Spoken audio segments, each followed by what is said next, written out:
그 정도 생긴 사람이 총각이 그 나이까지 결혼을 안 한다는 거는 사실 뭐 이렇게 자유롭게 잘 만나고 계시구나라고 당연히 생각을 하고 있었어가지고 미혼모 캠페인 한 건. 그러니까 미혼모 캠페인이 그러니까 나 이런 거 얘기하면 또 너네가 똑똑한 척하네 막 이러면서 막 웃긴 건 하이라이트 주제 넘게 막 이럴 거 아니야.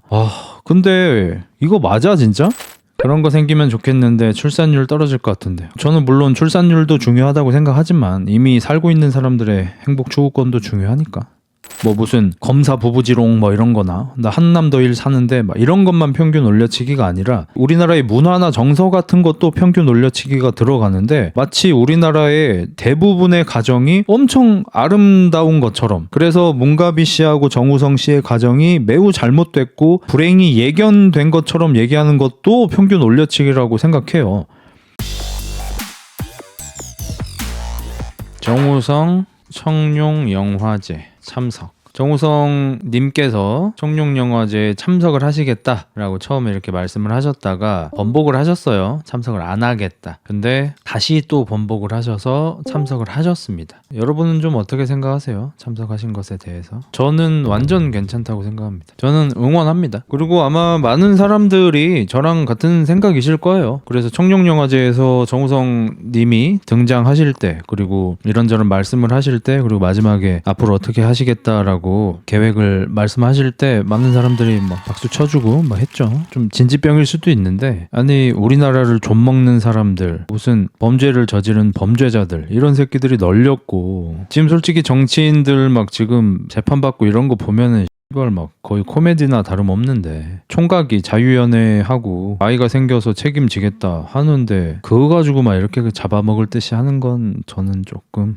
안 하고 싶네요. 그러니까 뭐 누가 더 큰 잘못을 했으니까 이 사람이 한 잘못은 별거 아니다 라는 논리는 굉장히 위험하긴 하지만, 솔직히 우리나라에서 지금 문제되고 있는 것들에 비하면 너무 작은 일인 것 같아요. 그게 정우성 행님이기 때문에 이렇게까지 문제가 된 거지, 안 유명한 배우였다면 사실 이렇게까지 문제도 안 됐을 거고, 그 논리면 세상에 문제 하나도 없죠. 정우성 행님의 문제가 없다는 건 아닙니다. 작은 문제라는 거지. 놀릴 거 다 놀린 사람. 근데 제 거 정우성 형님 관련된 영상의 댓글들 보세요. 왜 정우성 쉴드 치냐고 막 뭐라 하지. 저한테 정우성 막 욕한다고 막 왜 그렇게 하냐 하는 분들도 뭐 없진 않지만, 영상 보신 분들은 쉴드 그만 쳐라 막 이렇게 하죠. 기본적으로 회생 방안은 좀 쉴드가 들어가요. 이제 몇몇 사례들 빼고는. 그 몇몇 사례들은 좀 쉴드 치기가 정말 어려운 거고, 제가 쉴드 각을 최대한 보거든요. 당구 보듯이, 쓰리쿠션 보듯이 이렇게 각을 최대한 보는데 도저히 안 나오는 사람들이 있어. 근데 회생 방안 80% 정도는 진짜 회생 방안, 진짜 어떻게 좀 쉴드 쳐줄 수 있는 방안, 이런 것들을 얘기하죠. 그러니까 저는 개인적으로 저 로드 가이드스 저분이 너무 개인적인 문제로 치부하는데, 혼외자 세상을 떠나는 비율이 일반인 2배임, 정우성 이후로 혼외자 엄청 늘어날 거니 걱정하는 거지. 솔직히 말씀드릴게요. 전 님이 어떤 분인지 모르니까 평소에도 진짜 그런 생각을 하시는지 모르겠지만, 그냥 뭐 T1 때도 그렇고 뭐 유우님 때도 그렇고 다 비슷한 것 같아요. 그냥 내가 좀 꼴보기 싫어졌어, 뭐 비판 비난을 하고 싶어, 거기에다가 되게 정당한 이유를 나중에 찾아와서 막 이렇게 넣는 것 같아. 그래서 동덕여대 사태랑 되게 비슷해 보여요. 동덕여대 사태 때도 그냥 저들이 빡쳐가지고 페인트 칠하고 때려 부시고 병을 해놓고, 나중에 가서 아니 학교가 옛날부터 우리 말 안 들어줬다고, 아니 이미 남학생이 다니고 있었다니까 이러면서, 그 사실 그것 때문에 한 거 아니잖아 걔들 솔직히. 근데 나중에 가서 이유를 갖다 붙이잖아요. 좀 그런 게 좀 싫어요 저는.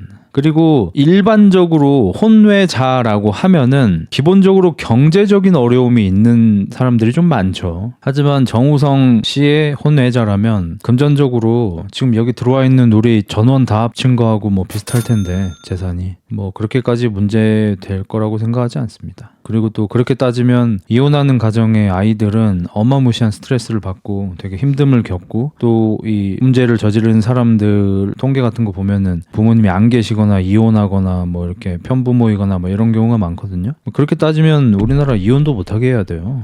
며칠 전 라방 듣다가 잘못 말씀하신 거 정보 있어서 정정합니다. 80년대 대학 가는 경찰이 학생으로 위장한 첩자를 캠퍼스에 침투시켰습니다. 학생운동 세력은 이들을 색출해야 했습니다. 그냥 물어보면 자백을 안 하죠. 고문도 유시민 작가가 직접 한 게 아니라 이따금 와서 지켜보다가 간 것인데 유 작가가 당시 지도자라서 잡아갑니다. 관련해서 제가 정보를 말한 적이 있나요? 없는 것 같은데? 방금 말씀하신 것과 다른 내용을 말한 적이 없어요, 제가. 그리고 뭐 아실 것 같은데 굳이 뭐 말씀드리자면 원래 청부한 일이 일어나면 하는 사람보다 청부한 사람이 형량이 더 높습니다. 잘못이 더 크죠. 그러니까 저는 저런 것도 싫어해요. 예전에 뭐 군사 정권이나 독재 뭐 이런 것들 때문에 좌 성향을 가진 많은 젊은이들이 좋은 운동을 하셨잖아요. 근데 그 와중에 만약에 위법적인 일 혹은 뭐 다른 사람의 생명을 앗아가는 일 이런 일들이 일어났다면 그것도 당연히 법적인 처벌을 받아야죠. 그건 그거고 이건 이건 거죠. 그래서 정부에서 한 시위 진압 중 일어난 인명사고는 나쁜 인명사고, 우리가 어쩔 수 없이 내게 된 인명사고는 착한 인명사고. 저는 이런 건 싫어요. 인명사고를 냈으면 이 짝이나 저 짝이나 똑같죠. 금요일 흑자 포상이야 감사합니다. 혼외자를 만들 만큼 우린 능력이 없어요. 그것도 있고 레드카펫에 락카칠한 것도 아닌데 뭐 어때. 미혼이라 여친이 많아도 그게 불법은 아님. 도덕적 질타는 받을 수 있겠지만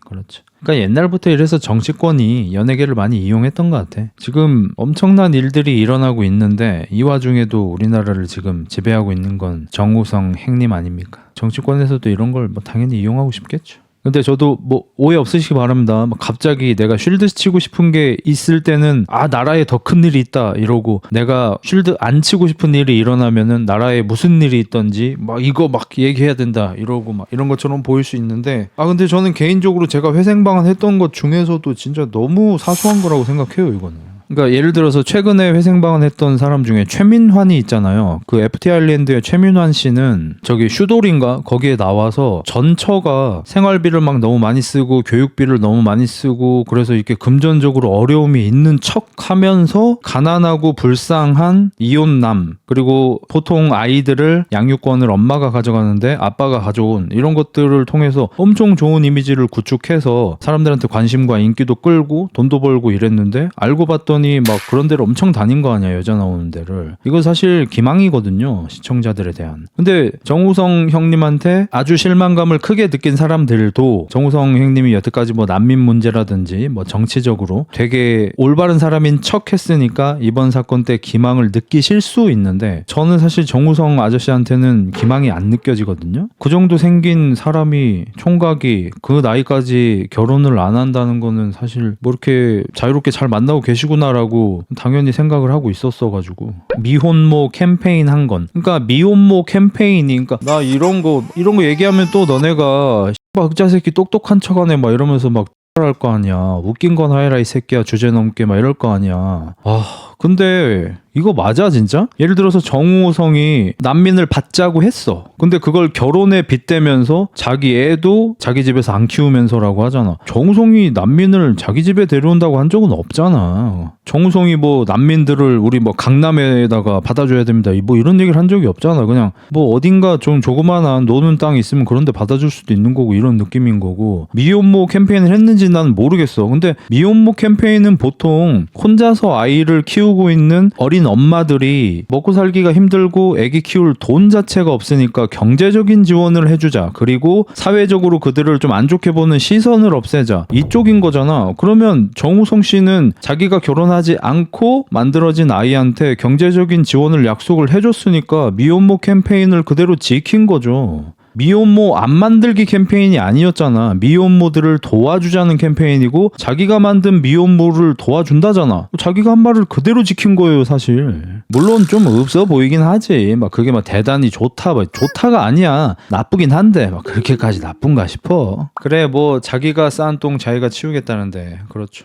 유호범님이 중요한 맥락을 하나 알려줬는데, 그러니까 현 여친이 있는데 왜 아기 낳을 때까지 말 안 했냐 뭐 이런 거 있잖아요. 그러니까 남자라면 좀 이해할 텐데 지금 문가비 씨가 임신 중이시고 아빠가 나라고 말을 하긴 하는데 사실 100% 확신은 할 수 없잖아요. 왜냐면 밀접한 만남을 가진 게 아닌 것 같으니까. 그러니까 아이가 나와서 친자 확인 결과가 나올 때까지 아마 기다린 것 같죠. 그래서 이제 여자친구한테도 말하려고 했겠죠. 저는 개인적으로 아이를 낳으면 친자 확인을 그냥 의무적으로 병원에서 자동으로 해주는 시스템이 생겨야 한다고 생각합니다. 그런 게 생겨야지 만약에 의심스러운 남편도 얘기를 꺼낼 수가 있는 거죠. 내가 의심스러운 상태인데 다른 사람들은 안 하니까 말을 못 하겠는 게 오빠 나 지금 의심하는 거야 막 이렇게 되니까 전부 의무적으로 했으면 좋겠어요.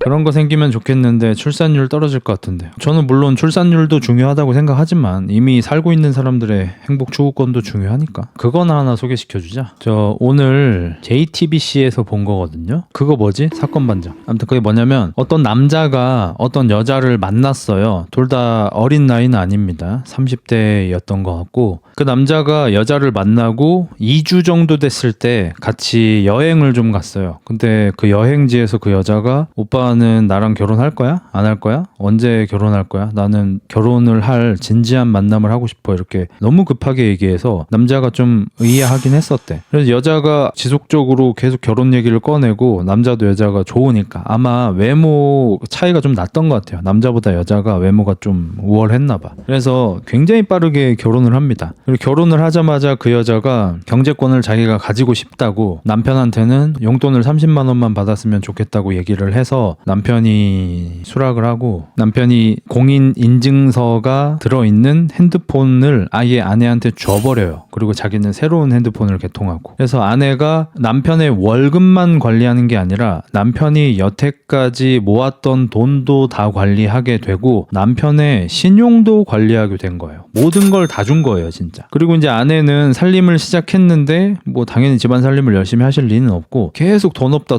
돈이 부족하다 막 이런 얘기만 계속하고 어느 날 결혼한 지 얼마 안 됐습니다. 몇 달밖에 안 됐는데 오빠 우리 아이 가질까? 해서 건강에 이상이 있는 건지 시험관 아이를 시작했대요. 몇 번 하고 나서 여자가 갑자기 문자로 직접 얘기한 것도 아니고 문자로 오빠 나 임신했어. 근데 나 낳고 싶지가 않아. 나 아이를 지우고 올게 라고 문자를 남긴 다음에 아내가 사라졌고요. 그 뒤로 아내는 집에 복귀하지 않은 그런 사건입니다. 일단 이 둘은 혼인 신고를 하지 않았습니다. 너무 이상한 건 뭐냐? 아이를 갖고 싶냐고 물어본 다음에 시험관 하기를 했어. 그리고 나서 임신을 했는데 안 낳고 싶대. 뭔 소리냐고 이게. 그래서 지금 전 남편이 된 이 사람은 전 남편이 됐다고 하기도 좀 뭐해. 혼인신고를 안 했으니까. 아무튼 이 피해를 받은 분은 그 여자가 임신을 했다는 것도 사실 못 믿고 있는 상태. 근데 여자한테 연락은 왔어요. 아이 지웠다 라고. 그리고 이 남자는 처음에는 이런 걸 다 믿었는데 친구들이 와서 뭐라고 했겠죠. 너 당한 거다 막 이렇게. 그리고 그 친구들이 아마 네 와이프 임신도 안 했을 거다 막 이렇게 해가지고 이제 그 남자도 이제는 정신 차린 상태. 그래서 피해가 어느 정도 되는지 이렇게 찾아봤는데 일단 현금 한 7천만 원 정도를 여자가 이 남자의 신용 정보를 이용해서 대출을 받고 뭐 카드론을 이용하고 해서 500만 원씩 300만 원씩 이렇게 계속 빼서 몇 달 동안 7천만 원을 빼돌렸고 월급도 이제 들어온 거 이제 다 썼고 이런 상황이에요. 그래서 이 남자가 이 여자를 이제 잡고 싶은데 연락을 안 받아요. 번호 다 차단됐고 연락할 길이 없어. 그래서 어찌어찌해서 이 여자의 이제 과거를 좀 수소문을 해봤는데 그 남자가 찾아낸 이 여자 피해자 남성만 3명이에요. 그러니까 자기가 4번째였던 거예요. 그리고 앞에 방식이 유사한데 점점 발전합니다. 처음에는 이제 진짜 결혼을 했었고 결혼하고 나서 이제 경제적으로 빤 다음에 이혼했고 그 다음에는 아이고 혼인신고도 할 필요가 없겠다 이런 느낌으로 해서 어떤 남자 만나서 돈 빨고 도망치고 어떤 남자 만나서 결혼식만 하고 돈 빨고 도망치고 요 짓거리를 4번을 한 거예요. 그리고 결혼을 할 때마다 자기는 부모님은 안 계시고 할머니 손에 컸다 라고 얘기를 하면서 이제 4번째 남자가 결혼식을 할 때는 이 여자의 하객이 3명 왔대요. 나머지 전부 남자 하객이었고 그러니까 저도 그렇고 여러분도 그렇고 듣자마자 이 남자분도 이해가 안 되실 겁니다, 솔직히. 여자가 뭐 나쁜 사람인 거는 그냥 자명한 거고 이거는 말해 뭐 하고, 이 남자분도 너무 이상한 거야. 아니 만난 지 2주 만에 결혼 타령을 해. 결혼하고 나서는 혼인신고는 하지 말자고 해. 자기는 가족이고 부모고 아무것도 없다 이러면서 심지어 그 할머니도 결혼식에 안 왔어요, 여러분. 하객이 3명 왔는데 할머니도 안 오셨어. 남자 측 부모님이 할머니는 오셔야 되는 거 아니냐 라고 했는데 알리고 싶지 않다. 자기 결혼을 가족들한테 알리고 싶지 않다. 그러면 자기가 뭐 다른 가족이나 친척들하고 사이가 안 좋은데 할머니를 통해서 그쪽으로 얘기가 들어가는 게 싫다. 뭐 이런 식으로 얘기를 했다는 거야. 거기다가 결혼하자마자 경제권을 자기가 가진다고 하고 일도 안 하고 공인 인증서가 들어있는 핸드폰 달라 그러고, 이 모든 것들이 사실 너무 이상하잖아요. 정상적인 게 아무것도 없잖아. 제가 맨날 얘기하는 게 외모 차이가 큰 여자랑 결혼을 하면서 그 외모 차이 갭을 메꾸기 위해서 수그리고 들어가는 결혼 생활을 하는 경우가 전부 이런 피해를 받아요. 아니 여러분은 동등한 조건에서 결혼을 하는데 이런 피해 당한 사람 본 적 있으세요? 뭐 없진 않겠지만 있기야 있겠지만 없어요, 잘. 보통 남자가 경제적 능력은 좋고 외모는 좀 떨어지고, 여자는 반대로 외모는 좋고 경제적 능력은 떨어지고, 이런 상태에서 결혼했을 때 이런 피해들이 발생을 하거든요. 그래서 제가 제 방송에서 맨날 외모 좀 덜 보고, 안 보라는 얘기는 아니고 외모 덜 보고 여자의 경제력을 봐라. 이 여자의 경제력을 보라는 게 돈 많은 여자 만나라는 게 아니고, 물론 우스갯소리로 막 돈 많은 여자 만나라 이렇게 하긴 하지만 진짜 뜻은 자기 인생을 잘 계획하고 실천해 온 사람을 만나야겠죠. 공부도 뭐 열심히 하시면 좋고, 공부 열심히 안 하셨어도 성실하게 사셔서 번듯한 직장이 있으시든, 그러니까 돈을 많이 벌어야 된다는 게 아니라 안정적인 직장이 있어야 되는 게 아니라 누가 봐도 이 사람은 노력해서 얻어낸 직장이다 하는 어떤 직장을 가지고 있으셔야 하고, 성실하게 계속 근속을 하셨어야 하고, 이런 것만 봐도 사실 3분의 2는 거르지 않을까요? 그런 이상한 분들을. 근데 이 좀 연애에 서툴고 남자들 사이에서만 있던 분들 중에서 예쁜 여자만 보면 이게 막 제대로 사고가 돌아가지 않는 그런 남자들이, 그런 여자가 막 다가와서 몸리시 해버리면은 정신을 못 차려요. 그래서 뭐 무슨 직업 걸러라 이런 거 많이 나오잖아요. 저는 무슨 직업을 걸러야 하는 건 안 되는 것 같아요. 근데 그 사람이 소위 사회적으로 막 그렇게 덕망이 있는 직업이 아닌 직업을 갖고 있다면, 예를 들어서 유튜버 같은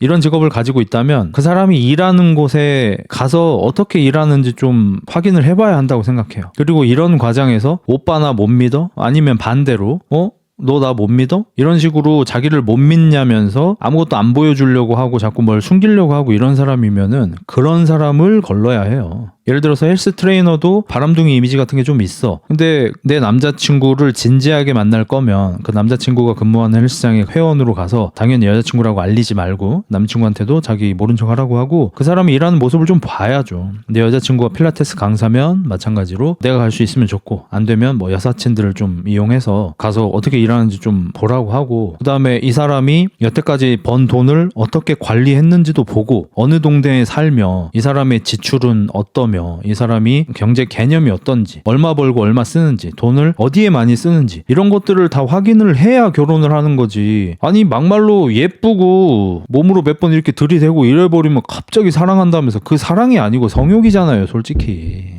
사랑이 아니고 성욕이에요. 그 연애를 많이 안 해본 분, 저도 옛날에 그랬어요. 오해 없으시기 바랍니다. 저도 옛날에 그랬지만 저는 다행히 이제 나쁜 분을 안 만났을 뿐이지, 운이 좋게. 저는 달랐다는 얘기가 아닙니다. 저도 어렸을 때 그랬지만, 이게 생각보다 많은 남자들이 외모가 예쁜 여자랑 육체 관계가 포함된 관계를 쌓다 보면은 사실 예뻐서 성욕이 풀파워가 된 건데 그게 사랑이라고 착각을 해요. 그거 사랑 아니에요. 성욕입니다, 그냥. 그러니까 성욕을 완전히 배제한 채로 이 여자가 괜찮은 여자인지를 확인을 해보고 결혼을 해야죠, 당연히. 그래서 저는 정우성 아저씨가 결혼을 안 하신 거 완전 이해해요. 정우성 씨만의 어떤 기준이 있겠죠. 결혼을 하고 싶은 여자, 그렇지 않은 여자. 아니면 그냥 본인은 결혼을 안 할 비혼주의자일 수도 있는 거고. 그래서 난 정우성 아저씨의 선택을 존중하고, 그걸 남이 뭐 평가할 것도 아니라고 생각해요. 그래서 저도 애들이 그러잖아. 형은 뭐 어떻게 결혼할 마음을 먹었어? 막 이러잖아. 저는 실제로 제 아내뿐만 아니라 그 전에 여자친구들을 만날 때도, 물론 저도 이제 성욕에 지배됐 됐을 때가 있지만 그 시간 이후로는 얘가 만약에 앞으로 이제 성생활이 불가능해지더라도 얘랑 결혼하고 싶다라는 마음이 들면 결혼해야겠다 이런 생각을 했었죠. 물론 그런 생각도 하면서 나는 결혼 안 해야지, 나 같은 놈이 무슨 결혼해, 막 이런 생각이 자꾸 왔다 갔다 하긴 했지만 어쨌든 내가 결혼을 만약에 한다면 성욕을 완전히 배제한 채 좋은 사람과 결혼하고 싶다는 생각은 꽤 오랫동안 했었죠. 흑자님, 만약 흑자님이 문갑이 아이로 태어난다면 어떤 인생이 될 것 같나요? 한국의 일반적인 가정과 다르다는 걸 깨닫고 심적으로 더 강해질까요? 아니면 원망할까요? 인프피인 형님 의견이 궁금합니다. 저는 뭐 다른 건 모르겠고 정서적으로도 어릴 때 저보다는 안정될 것 같습니다. 저는 이 대중 심리 중에 좀 싫은 것 중에 하나가, 이런 거 얘기할 때마다 씨발 똑똑한 척 하지 마라, 그게 자꾸 요즘 신경 쓰이긴 해. 대중 심리 중에 좀 싫은 게 뭐냐면 평균 올려치기가 여기에서도 들어가는 거예요. 뭐 여자들이 결혼할 때 인스타그램이나 드라마 같은 데서 본 거를 자기도 하고 싶어 하는 그런 것만 평균 올려치기가 아니고, 뭐 무슨 검사 부부지롱 뭐 이런 거나 나 한남더일 사는데 막 이런 것만 평균 올려치기가 아니라 우리나라의 문화나 정서 같은 것도 평균 올려치기가 들어가는데, 문가비 씨랑 정우성 씨와 같은 사례를 보면서 마치 우리나라의 대부분의 가정이 엄청 아름다운 것처럼, 그래서 문가비 씨하고 정우성 씨의 가정이 매우 잘못됐고 불행이 예견된 것처럼 얘기하는 것도 평균 올려치기라고 생각해요. 왜냐면 저도 그렇고 제 주변에도 사실 어렸을 때 가정에서 너무 정서적으로 불안정하게 자라온 애들이 너무 많거든요. 솔직히 저처럼 크는 것보다 문가비 정우성 씨의 아이로 크는 게 정서적으로도 훨씬 안정적일 것이며, 물론 경제적 지원이나 물려받는 외모 같은 것도 저보다 훨씬 낫겠죠. 그래서 그 아이를 불쌍히하는 것 자체가 평균 올려치기인 것 같아요. 저는 정말 웬만한 가정보다 더 행복하게 자랄걸요? 물론 막 돈이 전부라는 게 아니에요. 돈이 전부라는 건 아니지만 문가비 씨는 어떻게 하실지 잘 모르겠지만 어쨌든 경제적인 지원을 충분히 받을 게 자명해졌으니까 아이한테 시간과 정성과 에너지를 일반적인 어머니들보다 좀 더 쏟을 수 있을 거고, 정우성 씨도 이번 일 때문에 특히나 많은 사람들이 집중하고 있으니 아드님이 잘하실 때 경제적인 것뿐만 아니라 다른 것들도 잘하려고 노력을 할 거고, 대신 이제 엄마 아빠가 같이 안 살고 있을 뿐인 거죠. 그래서 남자 경험이 최대한 적은 여자 만나라는 거임. 그냥 차단하겠습니다. 너무 지겨워가지고, 아니 이제 진짜 그 녀석만큼이나 지겨워 지금. 이걸 보면 국결이 답임. 차단하기 잘했네요. 난민 문제는 빡칠만한 게 유럽처럼 인권파리에게 휘둘리지 않고 탈북자처럼 빡세게 관리하겠다라는 책임 있는 약속을 정치인이 했어도 사람들 아무 불안감 없었는데 정우성 지 혼자 심파극하고 천사표 달아서 사람들 열받은 겁니다. 난민 통제 안 되면 부촌이 아닌 빈곤층이 고통받으니까요. 애당초 이 나란 탈북자 즉 난민에게 차가웠던 적이 없어요. 그렇죠. 우리나라는 또 좀 특별한 경우죠. 우리나라는 탈북자들을 여태까지 수십 년간 받아오고 있는 나라니까 사실 전 세계에서 가장 난민을 많이 받은 나라 중에 하나겠죠. 뭐 숫자로는 좀 밀릴 수도 있겠습니다만 워낙 오랫동안 받아왔으니까 탈북자만 받아도 난민 엄청 많이 받은 거죠.